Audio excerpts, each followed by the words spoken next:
Kimsako wapi? Nakuuliza wewe. James. Namhitaji James, sio wewe. Tafanya haraka.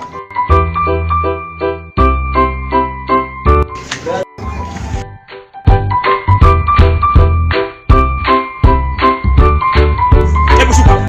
Iba nani? Mimba ya kwangu mimi. Anaacha shule sababu yako wewe. Mimba hii. Hata kama umeacha mimi sina nia mbaya. Ya kukota tu yaone. Ndio hii mimba hii. Unajua brother, ungekuja kwa upole kwa sababu pole gani? Sikia kwanza nia yangu. Dadangu.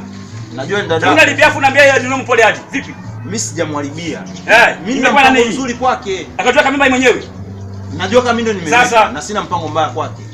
Naomba basi unisikie. Mimi mpango wangu ni mzuri kama kawaida. Yaani mimi nilikuwa natarajia kama kizaa mtoto wa kike. Mimi nikupatie gari mbili, nikupatie na duka mbili za kwangu ambazo ziko sokoni. Yaani kama kijifungua mtoto wa kiume na kupatia gari mbili vile vile na duka 3 ziko sokoni. Mimi sijui unasemaje kwa hiyo. Ndio hayo.